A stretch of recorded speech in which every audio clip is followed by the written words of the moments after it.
Hey, hey, hey, it's Astral Links. We are getting ready to watch the Tekken 8 final preview.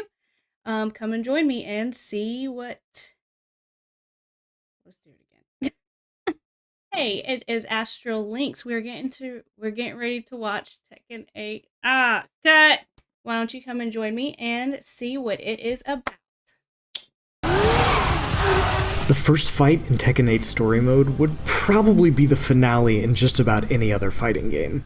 A multi-stage, knock-down, drag-out slobber knocker between Jin Kazama and Kazuya Mishima that results in a crashed helicopter, leveled buildings, and an aerial sequence that wouldn't be out of place in the Matrix Revolutions or Man of Steel. All of this to say, it's incredibly hype. This isn't a spoiler, by the way. It's the first 10 to 15 minutes, and it only gets more interesting from there. But before we get into all that, let me set the scene and introduce the players.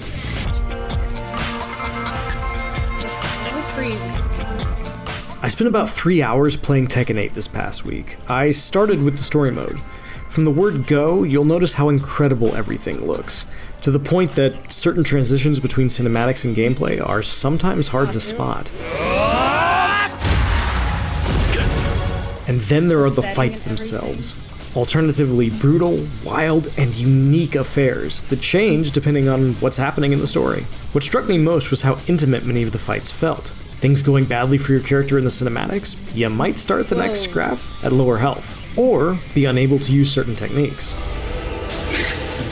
Alternatively, you might also have access to special moves that would be too powerful for normal play, or gain access to new stuff when the plot calls for it. There's a sense of continuity and escalation to the fights that many fighting game story modes don't have, and being able to fight the same character several times in succession helps sell the uniqueness of their fighting styles, their relationships with the other fighters, and the stakes at play. I'll spoil as little as possible, but by the time I was out of the first chapter, the stage was set for the next King of Iron Fist tournament. Old faces were banding together to take down Kazuya. Fan favorites were fighting it out for tournament slots. Jin was facing down his literal demons. Kazuya was hamming it up for the cameras, and new characters like Reina were adding an air of mystery to the whole affair. How would it all play out? I didn't know, but I was excited for each fight. In fact, I was so invested in the whole thing that I nearly didn't recognize the point at which I was supposed to stop playing. Whoops. Producers Katsuhiro Harada and Michael Murray couldn't give me an exact length for Tekken 8 story mode, but they did say that it would be about 1.5 times as long as Tekken 7's, which is impressive given the sense of scale and attention to detail on display, as well as how many members of the main cast were meaningfully involved in the sections I saw. Of course, that number doesn't include the individual character episodes, one for each of the 32 members of Tekken 8's launch roster, which I unfortunately wasn't allowed to touch. After about an hour with the story mode, I switched over to Arcade Quest, though I could have gone to almost anywhere in the large part of Tekken 8 Bandai Namco made available to me.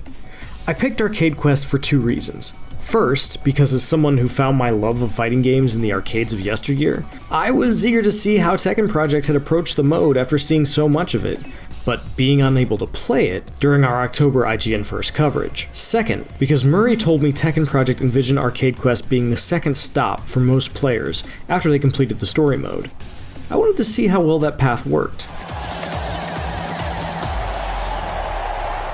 If the story mode and father-son showdown between Jin Kazama and Kazuya Mishima is where most lapsed and first-time players will be introduced to Tekken's story and world, Arcade Quest is where they'll pick their character and start their journey toward Tekken mastery. This mode drops you into the shoes of a Tekken newbie who has joined up with a squad of Tekken fans excited about Tekken 8.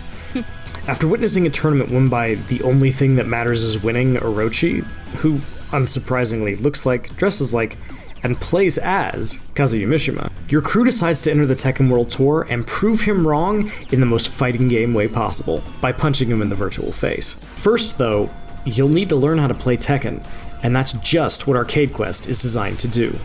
Your friend Max, something of a Tekken expert, will sit down and show you the basics, teaching you how to do basic combos or use mechanics like Heat Smash. In a normal fighting game, you'd be sped along to the next lesson, But after Max teaches you a couple of things, you're turned loose in Gong, your small, local arcade, which, according to Harada and Murray, is more representative of a Japanese arcade than some of the other ones you'll encounter later on. From there, you're free to challenge other players, each with their own different playstyles. Of course, you've got your core group of friends. Prim is all about using Tekken's character customization to show off her style, and her character reflects that. Beat is also new to Tekken, and focuses on landing flashy moves. Nick is the competitive type, and secretly hopes to farm you for rank points. And Max just wants you to have fun, but you can challenge anyone you run into.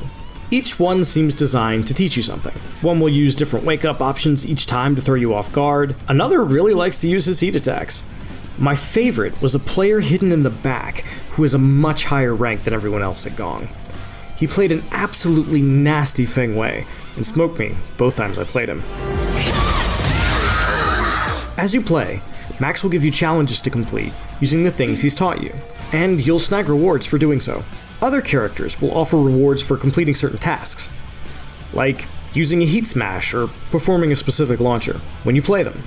Meanwhile, a selection of your character's useful moves will be displayed on screen to help you get started. I used the opportunity to learn Victor, as I hadn't had a chance to play him in previous builds. His fast and flashy, sword and gun focused style is just as cool as it looks in his trailer. I debated sticking with him for my whole run with Arcade Quest, but then I had an idea. Since I was going to learn about my character just by playing them in this mode, why not also play Reina, the other totally new addition to the cast? I fell in love with her immediately, mostly because she reminded me of Lydia, the Prime Minister of Poland, and my main from Tekken 7. If she also had electrics, a fast, aggressive stance character with great buttons and good damage, yes please. This year, IGN partnered with Pringles to launch Pringles Icons, a brand new award system that lets you elevate your favorite games to bronze, silver, or gold icon status. It's not too late to rate your favorite games. Head on over to IGN.com/Pringles to make your voice heard. Plus, she's got some great costumes, and there's her matches sitting on a throne. Oh, that's It's not to awesome. like. I stuck with her almost exclusively during the rest of my time with Tekken 8, I love it. taking breaks only for Azucena and Leroy. After playing around in training mode to get a better glimpse of Reina's kit, running a few sets with a friend who also happened to be there, good games, Kai, and sitting down for some Tekken Ball, which is just as good and ridiculous as you remember, Oh my gosh, cannot wait. I hopped into Super Ghost Battle. I'd gotten a glimpse of it during the CBT, but here there was a huge list of ghosts to challenge, so I started at the bottom and worked my way up. Ghosts are still remarkably impressive. They play like real people, tendencies and all, for better and worse. Like to default to a particular round start option? Your ghost will do that too. Move a certain way? Ditto for your ghost. Default towards certain wake up and Oki options? Your ghost will emulate it. But what impressed me most was just how fast the ghosts learn.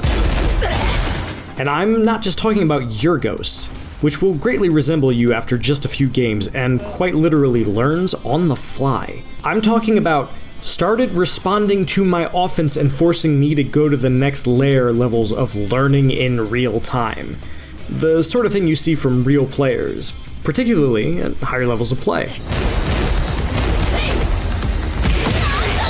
Obviously, the ghost was just reacting the way the player it's based on would, but when I sat down with Harada and Murray after my play session, I had to ask how they did this. Fighting game AI is notoriously tricky to implement, and even the best ones often default to patterns that are easy to notice if you pay attention. That was just how the ghosts worked, they told me, Even and yes, moves, they like- did learn in real time. They look so pretty. Harada speculated that Tekken 8's Ghost might be the highest level AI available in any fighting game. We'll need to play the final game to know for sure, but based on what I've seen so far, I'm not inclined to disagree. I left the event feeling that way about much of Tekken 8. It's rare for a fighting game to truly move the needle and advance the genre because of how well established and codified it is. Even truly great fighters often don't manage to do it. But over the last few years, we've had several fighters, from Guilty Gear Strive to Street Fighter 6, push the genre forward in exciting ways. Tekken 8 feels like it has the potential to be the next name on that list. It's a tall order, and we won't know until January. But if you told me Tekken 8 was highly seated in its bracket, I'd believe you. We'll just have to wait until January to run the sets and find out how everything holds up on the biggest stage, when the lights are shining brightest. For more, check out our preview of Alone in the Dark, and for everything else in the world of gaming, keep it locked at IGN.